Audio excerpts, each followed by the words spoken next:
Yun was sa mga KMPD. So in this video, pag-uusapan natin ulit ang contract verification, requirements, and kung paano magpapa-verify.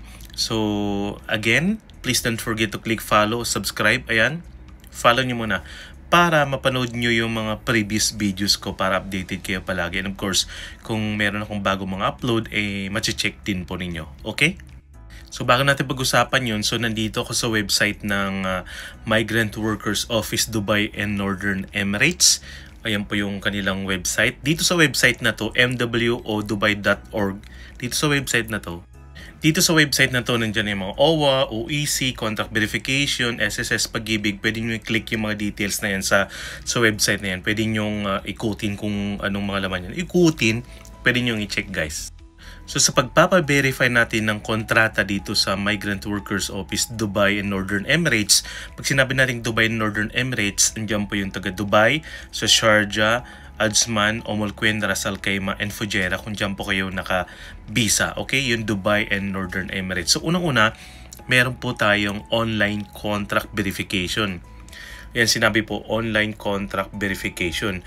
Ang website, ito po, pwede nyong i-open, okay? Yan po yung website, okay? Online contract verification, recommended ko na kung matagal pa kayo uwi, ito yung pwede nyong gawin, mag-submit ng mga documents, and then doon na rin po kayo magbabayad, and pag unang bayad nyo 21.50 para sa processing fee, and then once evaluated na yung form mo, approved na, okay na, magbabayad ka ng 40, yun po yung bayad ng contact verification natin. Then pwede mong print and download na. Hindi mo na kailangan pumunta doon sa MWO para sa contract verification. So option 1, online. Option 2 natin is walk-in. Paano yung walk-in? Makinig kayo guys ha. Ang walk-in natin, ayan po, OFWs may visit MW Dubai to have their documents verified 1 working day before their confirmed flight to the Philippines. Isang araw bago ang flight, hindi 1 week, hindi 2 weeks, hindi 3 weeks, hindi 1 month, hindi 2 months, kundi isang araw bago ang flight. That means meron kang kopya ng ticket na flight mo na the next day. Pero sinabi rin dito, OFWs with flight schedule falling on Saturday, Sunday, or Monday may visit MW Dubai on the Thursday or Friday nearest prior to their flight. So pwede kayong pumunta on Thursday or Friday. I advise pumunta kayo ng mga 7 o'clock, ganyan. So ito pa additional information, if the day before the flight was announced as a holiday, non-working day, then the worker may visit on their nearest working day before his or her flight. Okay? Tulad ng sinasabi ko noon. So para updated din kayo sa mga anong holidays dito sa United Arab Emirates, I will keep you updated. That's why click mo yung follow or subscribe. Next, ito yung sinasabi. OFWs who are already in the Philippines, kung sa Pilipinas ka na, but were unable to have their documents verified prior to their flight to the Philippines, may authorize, pwedeng mag-authorize ng someone, kaibigan, family, to submit their documents to MWO for verification. Authorized representative will only be allowed. Yung tao na yun, kaibigan nyo, kung sino man, allowed only to entry MW Dubai 1 to 3 days before the OFW's easy appointment in the Philippines, or 2 to 5 days before the worker's flight back to the UAE. So sinasabi niyan, mostly kung pupunta yung tao na yun para i-verify yung kontrata mo, is make sure po na yun nga, ilang days yung bagong flight nyo. Siyempre, pupunta kayo doon, pagka-verified na yung contract doon, i-scan nyo yung documents ng maayos, ng clear, i-send nyo sa email dun sa tao na nasa Pilipinas, then i-print niya para makakuha na siya sa OWA and OEC niya. Now, pag-usapan naman natin kung ano yung checklist of requirements for individual contract verification, skilled or company-sponsored workers. So, unang-una, ang sinabi dito, valid employment contract corresponding the worker's visa or Emirates ID with minimum basic wage of 1,500 per month. 2 copies. Dadalhin mo para sa walk-in nito, okay?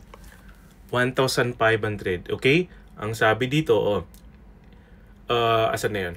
If basic wage is below 1,500, the worker will be required to have his or her contract amended to reflect a basic wage of at least 1,500, which is the prescribed minimum basic wage. So, kailangan nyo pang ipaayos sa amo nyo, sa sponsor nyo, sa company nyo yung contract, papalitan i-amen, ayusin yun guys. Okay?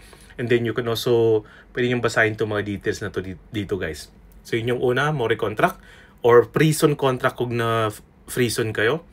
Valid passport of the worker, 2 copies, and valid visa, Emirates ID of the worker issued in Dubai and Northern Emirates. Okay? So, 3 yun. But again, dito sinabi pa rin nila dito na dito sa baba na to, sa baba na yan, na in case din may karapatan din sila maghanap ng mga supporting documents like mga WPS, trade license, at marami pang iba. Kaya sinasabi ko ulit na mas maganda na may ready kayong mga documents. Ito naman yung sa mga domestic worker natin, okay? Yan yung sinabi na labor contract, POA standard employment, which is applicable with minimum basic wage din na 1,500 per month yan ha. 1,500 per month. So pag hindi pa rin na 1,500, yun, employer na ayusin, i-amend yung kontrata nyo na dapat 1,500 yung basic, and then addendum to the employment contract. Addendum, tama ba yung pronunciation ko? Valid passport of the worker, 2 copies. Valid visa or Emirates ID of the worker issued in Dubai, Northern Emirates, 2 copies. Ito, magtatanong kayo, saan ba ida-download tong addendum to the employment contract? Dito guys. Dito sa website ng mwdubai.org, dun sa website, i-click nyo yung pag-open nyo doon, i-click nyo yung contract verification, okay? Tapos scroll nyo, i-ganyan-ganyan nyo, makikita nyo yung click here to download the addendum. Okay? So ito yung website ng Migrant Workers Office Dubai Northern Emirates. So ito yung kiklik nyo.